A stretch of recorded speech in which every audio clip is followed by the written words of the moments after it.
Hello students, good morning. Online classes में आप सभी का स्वागत है। आज हम फर्स्ट ईयर एसडीपी के सेकंड सेमेस्टर में पशुपालन प्रसार विषय में लेसन नंबर 19 में पशु गणना तथा उसके मुख्य विशेषताएं यानी salient features of 19th live stock census, जो 19वीं पशु गणना थी, उसके बारे में हम अध्ययन करेंगे आज। जैसा कि आप लोग जानते हैं कि हर 5 साल बाद में देश में पशुओं की गणना होती है। पशुओं की गणना का कार्य होता है। जैसे जनगणना होती है, आदमियों की गणना करते हैं, वैसे ही पशु गणना करते हैं। और ये पशु गणना क्यों ज़रूरी है? ये इसलिए ज़रूरी है कि हमें अपने देश में, अपने राज्य में, अपने ज़िले में, तहसील में या अपने क्षेत्र में पशुपालन के बारे में योजनाएं बनाते हैं। कोई योजना बनाते हैं तो उसके लिए पशु गणना की आवश्यकता पड़ती है। जैसे कि हमें अगर कहीं पे बकरी विकास के बारे में योजना बनानी है तो हमें उस क्षेत्र विशेष की बकरियों के सेंसस के बारे में जानकारी होना आवश्यकता है कि वहाँ पे कौन सी नस्ल की बकरियाँ, किस गांव में कितनी बकरियाँ हैं या किस तहसील में कितनी बकरियाँ हैं। उसी हिसाब से हम जो है आगे योजना बनाते हैं कि हमें इस क्षेत्र में कौन सी बकरी का विकास करना ज़रूरी है। जैसे सिरोही नस्ल का करना है या मारवाड़ी नस्ल की बकरी करनी है, जमुनापारी है। ऐसे गायों के बारे में हमें पशु गणना से ये पता चलता है कि अमुक जगह पे तहसील में या ज़िले में इस नस्ल की गायें मिलती है या भैंसें मिलती है। जब हम पशु गणना का मतलब जो स्टेटस देखते हैं ना, तहसील में जाके या ज़िले में जाके, इसलिए पशु गणना हर 5 साल में एक बार पशु गणना कराते हैं। पहले पशु गणना जो है रेवेन्यू डिपार्टमेंट कराता था, जिला कलेक्टर जो है। आज हालांकि पशु गणना के अध्यक्ष जो है वो जिला कलेक्टर ही है, लेकिन जिला पशु गणना अधिकारी जिला कलेक्टर है, लेकिन उसका जो इम्प्लीमेंटिंग एजेंसी है जो पशु गणना कराते हैं वो आजकल पशुपालन विभाग कराता है। पहले पशु गणना जो है विशेष प्रकार के परफॉर्मे बने होते थे, वो उनको गणकों को दे देते थे। गणक जो पशु गणना करते थे उनको दे देते थे, वो हाथ से भरते थे उनको पूछ के। लेकिन आजकल क्या टेबलेट, ये जो मोबाइल की टेबलेट है, आप सभी जानते हो टेबलेट के बारे में। आजकल सबको टेबलेट दे देते हैं, उनको प्रशिक्षण दे के, और वो घर घर जाके उसी टेबलेट में उसको फीड करते हैं, यानी ऑनलाइन फीडिंग करते हैं पशु गणना की, ऑनलाइन, ताकि उस पशु गणना को, जितनी पशु गणना वो करते हैं वो सारी पशु गणना जो है जयपुर में बैठा अधिकारी, भारत सरकार में बैठा हुआ अधिकारी, दिल्ली में बैठा हुआ अधिकारी उसको देख सकता है। और उसको क्या करने में ईजी है, रिकॉर्ड रखने में ईजी है और ज़्यादा स्टेशनरी वेस्टेज नहीं होती है। तो अभी जो है पशु गणना आज हम पढ़ेंगे 19वीं पशु गणना, यानी जो 2012 में हुई थी पशु गणना। 2012 में जो पशु गणना हुई थी वो पेपर पे हुई थी, पेपर वर्क करना पड़ा था। उस टाइम ये टेबलेट का सिस्टम नहीं था, ऑनलाइन नहीं थी। ये जो 20वीं पशु गणना हुई है, यानी 20वीं पशु गणना, इसका मतलब है 20th लाइव स्टॉक पॉपुलेशन जो है 2019 में हुई है। हालांकि इसको होना चाहिए था 17 में, शुरू हो गई थी प्रोसेस 17 में, पर ये पूरी जो है 19-20 में हुई है। तो अभी इसका गजट नोटिफिकेशन जारी नहीं हुआ है। पशु गणना हो गई है, अब उनको भुगतान की कार्रवाई की जा रही है, लेकिन अभी तक उसका गजट नोटिफिकेशन नहीं हो। जब तक गजट नोटिफिकेशन नहीं होता तो हम अपने डेटा आपको बता नहीं सकते, या डेटा अपने पास है नहीं। लेकिन हमारे पास में डेटा जो है 2012 के सेंसस के, पशु गणना के 2012 के अपने पास डेटा है। यानी इसमें विश्व की पशु गणना के अनुसार सबसे अधिक पशु भारतवर्ष में पाए जाते हैं। ये मतलब क्या है, ये क्वेश्चन आपके आ सकता है कि सबसे ज़्यादा पशुधन जो है किस देश में पाए जाते हैं, तो वो भारतवर्ष में पाए जाते हैं। जितने वर्ल्ड में जितने जानवर है, वर्ल्ड में जितने जानवर है, यानी उनमें विश्व का 56.7% जो है भैंस वंश भारतवर्ष में पाया जाता है। जितने भी पशु है भैंस वंश के, उसका 56.7% भैंस वंश भारतवर्ष में पाया जाता है, और 12.5% गोवंश भारत में पाया जाता है। 20.4% छोटे पशु जैसे भेड़ बकरी है, जुगाली करने वाले, वो भारतवर्ष में पाए जाते हैं। और 2.4% ऊँट जो है कुल विश्व के पशुधन जितने ऊँट हैं विश्व में उसका 2.4% ऊँट भारत में और 1.4% घोड़े भारत में पाए जाते हैं, 1.5% सूअर और 3.1% मुर्गे भारतवर्ष में पाए जाते हैं। ये आपको इसके डेटा याद करने पड़ेंगे। अब जो 19वीं पशुगणना है यानी 2012 वाली, उसके अनुसार जो है ये केटल जो है भारत के अंदर कितने हैं 190.9 मिलियन। ये मतलब लास्ट ऑफ 2012 के जो है इसके संख्या दी हुई है स्पेसीज वाइज। और ranking in world population Bharat का कौन सा स्थान है, यानी केटल में भारत का दूसरा स्थान था 12वीं पशुगणना में, बुफेलो में फर्स्ट था भारत, शीप में थर्ड था, गोट में सेकंड था, पोल्ट्री में 7वां स्थान था और कैमल में 10वां स्थान था। ये भी आपको याद करने। अब भारतवर्ष में पशुधन का विवरण है, वितरण कैसे है पशुधन भारत में, तो ये इसका एक ग्राफ बना के बताया हुआ है पेज नंबर 218 पे।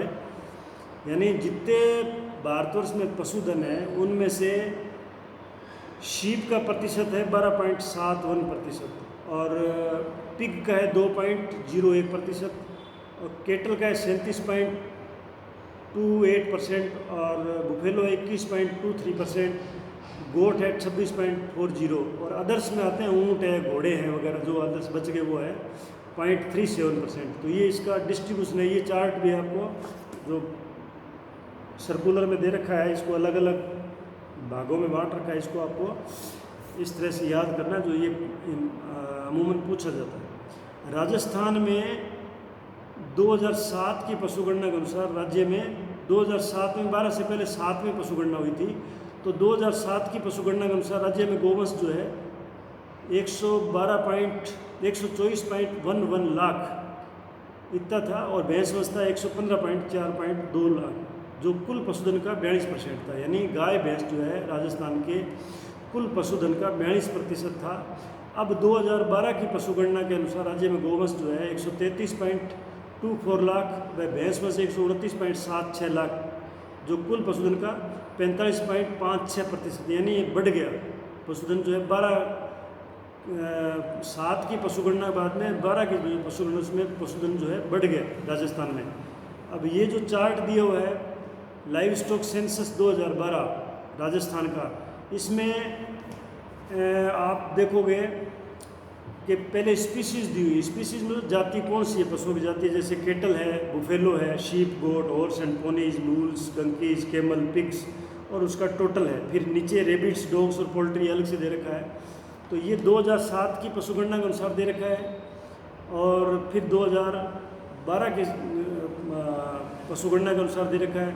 फिर उनमें चेंजेस जो है कितने बढ़े हैं घटे हैं, तो ये प्रतिशत ऑफ चेंज है, यानी केटल जो है वो 9.94% बढ़े हैं और बुफेलो जो है 16.99 यानी 17% बढ़े हैं और शीप जो है वो घटी है 18.86। इसका मतलब ये है कि भेड़ें जो है उनके लिए चारागाह कम हो गए और भेड़ों की तरफ लोगों का रुझान कम हो गया, उनकी कीमत कम हो गई, इसलिए लोगों ने पालना बंद कर दिया, तो भेड़ें जो है कम हो गई।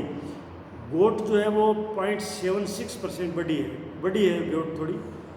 हॉर्स एंड पोनीज ये है 42.89%, यानी लगभग 43% जो है घोड़े बढ़ गए, घोड़े और पोनीज।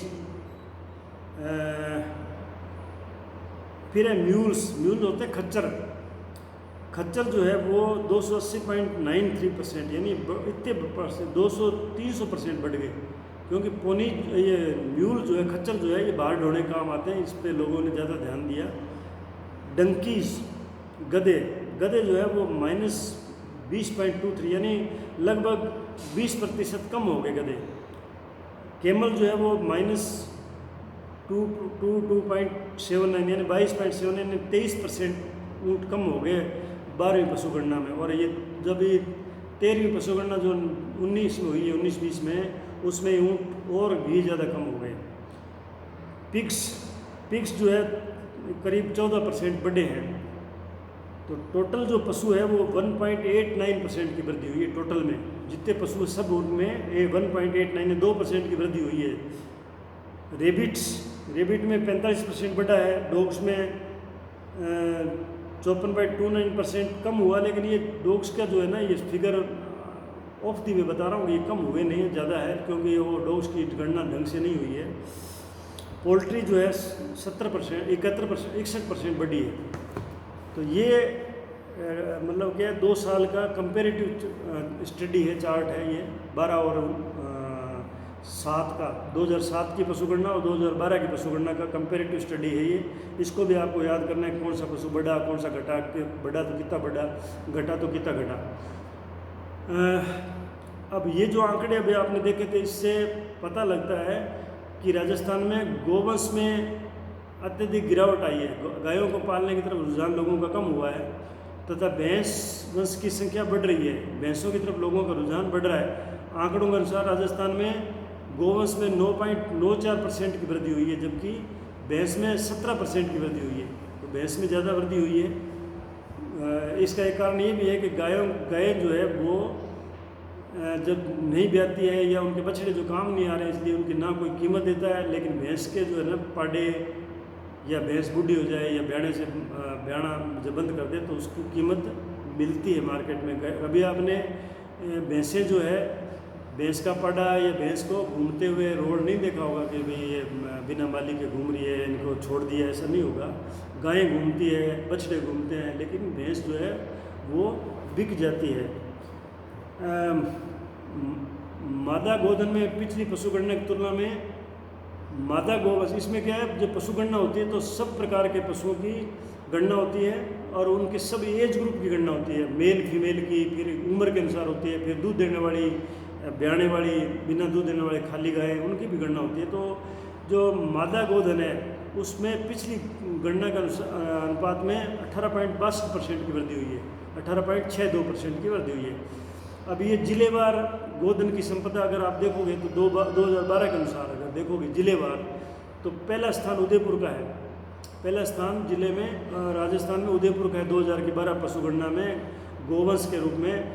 कुल गोवंश जो है 7.30% है, मतलब कुल गोवंश में 7.30%, कुल 9.72 ये इसकी संख्या दी हुई है। इतने पशु है जो इसका राजस्थान का इतना % है, यानी 9,72,182 गोवंश है उदयपुर में। बीकानेर में दूसरा नंबर है जहाँ पे 9,06,000 इकाई दाइश है, 9,06,075 है। और जोधपुर का तीसरा नंबर था जिसमें कुल 8,48,343, और ये परसेंटेज दिए हुए इनके कि कितना % है उनका। भैंस गणना में भैंस की आबादी जो है वो कुल जो है 7 से 12 के दौरान इकाई दाई सैकड़ों, हज़ार, 10,000, लाख, 10 लाख, करोड़, 1,29,76,095 है, यानी 16.98% की वृद्धि हुई है। जिलावार भैंस की संख्या 3 जिले प्रथम रहने वाले कौन से हैं? जयपुर पहला नंबर है जिसमें 10,73,386 भैंसें थी। अलवर दूसरा नंबर है जिसमें 10,60,734 भैंसें थी, भैंस बस था। भरतपुर का तीसरा नंबर था जिसमें कुल 83,36,200 इकाई दाई सैकड़ों, हज़ार, 10,000, लाख, 10 लाख, यानी तीसरा नंबर है इसका भरतपुर का, जिसमें ये तीसरा नंबर गलत दिए फिगर में 8,36,220 है। ये 8 लाख है, ये 83 लाख नहीं है, ये 8,33,000 कुछ ऐसा है। ये इसको करेक्ट कर लेना। ये पहला नंबर अगर जयपुर का जिसमें 10 लाख है तो दूसरा अलवर का जिसमें 10,60,000 है, तो ये 8,33,622 ऐसा कुछ होगा। राज्य में कुल भेड़ संपदा 90.8 लाख है 2007 से 12 के दौरान, 7 से 12 के दौरान, यानी 2012 की पशुगणना के अनुसार राज्य में कुल भेड़ संपदा 90.8 लाख है, यानी 90 लाख के लगभग है, और जिसमें 18.86% की गिरावट है। 2007 के बाद में इसमें 80% की गिरावट आई है। भेड़ जो है पशु संख्या के आधार पे सबसे पहला नंबर जो है 2012 में जो पशुगणना, उसमें भेड़ के मामले बाड़मेर प्रथम था जिसमें 14,09,613 भेड़ें थी। जैसलमेर दूसरा नंबर था जिसमें 11,90,000 भेड़ें थी, और पाली तीसरा नंबर था जिसमें कुल भेड़ों की संख्या 8,51,088 थी। तो ये आपको इस तरह से भी याद करना पड़ेगा कि भेड़ों में के मामले में फर्स्ट कौन सा जिला था, भैंस के मामले में कौन सा था, थर्ड कौन सा था, कितने थे, परसेंटेज क्या थी, ये अलग अलग है ना। बकरी जो 2007 से 12 के आंकड़ों के अनुसार 0.76% की वृद्धि हुई बकरी में। और प्रथम 3 जिले जो है बकरी के मामले में 2012 की पशुगणना में निम्न प्रकार है। जैसे बाड़मेर पहला नंबर था बकरियों में, जहां 28,96,620 बकरियां थी 2012 की पशुगणना में। जोधपुर दूसरा नंबर था जिसमें कुल बकरियों की संख्या 16,81,913 थी। जैसलमेर तीसरा नंबर था जिसमें 15,13,386 बकरियां थी। तो ये बकरियों के मामले में पश्चिमी राजस्थान आगे था, क्योंकि वहाँ पे खेतीबाड़ी कम होती है, वहाँ पे नहर का कोई साधन नहीं है उधर ज़्यादा, और वो बरसात पे डिपेंड करता है। ज़मीन पड़ी रहती है खाली जिसमें भेड़ें बकरियाँ चरती रहती है, तो उनको चरने के लिए चारा का खूब मिलते हैं, इसलिए वहाँ पे भेड़ बकरियों का प्रचलन ज़्यादा है। गंगानगर में, हनुमानगढ़ में, इधर इस साइड में नहरें हैं, खेती होती है, तो यहाँ पे जो चरने वाली जगह है, चारा का वगैरह है ही नहीं बिल्कुल, इसलिए यहाँ पे भेड़ बकरियाँ जो है बहुत कम पालते हैं लोग। आगे अगर किसी के पास में भेड़ें हैं तो ज़्यादा से ज़्यादा 50 भेड़ें होंगी, 10 होंगी, 20 होगी। भेड़ें तो बहुत ही कम है, बकरियाँ भी ऐसी रखते हैं 5, 7, 10, 20, 25, 30, इससे ज़्यादा भेड़ों की संख्या, भेड़ों बकरियों की संख्या नहीं है। उस साइड में भेड़ें रखते हैं 1000, 2,000, 1500, 500 भेड़ें, बकरियाँ भी 100, 150, 200 रखते हैं। इसलिए ये जो है, ये सारा जो लेक्चर था आज हमारा, ये था पशुगणना के आधार पर। 2012 की पशुगणना है ये, क्योंकि अभी जो 2019 की पशुगणना है, 19-20 की, यानी हर 5 साल बाद पशुगणना होती है। तो पहले 2007 में हुई थी, फिर 2012 में हुई, तो उसके बाद में 12, 5, 17 में होनी चाहिए थी, लेकिन वो 17 के चलते चलते जो है ऑनलाइन के चक्कर में, उसको पूरे भारत में ऑनलाइन करने के चक्कर में ये लेट हो गई, जो 2020 के अंदर कंप्लीट हुई। अभी फरवरी मार्च में जाके कंप्लीट हुई है। फरवरी मार्च अप्रैल में, मई तक चली थी, जून तक चली शायद। तो पशुगणना जो है पूरे भारतवर्ष में एक साथ ही शुरू होती है, सब जगह एक साथ शुरू होती है, और एक साथ ही उसका एक निश्चित पीरियड होता है, उसमें वो बंद हो जाती है, ख़त्म कर देते हैं उसको, और फिर उसका गजट नोटिफिकेशन जारी होता है। यानी पूरी पशुगणना जब फाइनलाइज हो जाएगी तब उसको जो है गजट नोटिफिकेशन बोलते हैं उसको, भारत सरकार उसको जारी करती है, वो ऑथेंटिक होती है। उससे पहले ऑथेंटिक नहीं है। तो आप ये पशुगणना को भली प्रकार से याद करें। आज आपका जो है ये पशुपालन प्रसार विषय जो है ये कंप्लीट हो गया, कोर्स इसका सेकंड सेमेस्टर का। अब आप इसकी तैयारी करें। अब आपको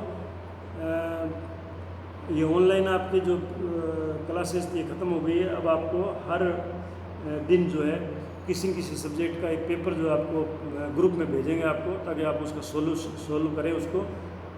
यही क्रम चलेगा। फिर देखो परीक्षा कब होती है वो आपको बता देंगे, जैसा जो होगा। धन्यवाद, गुड लक।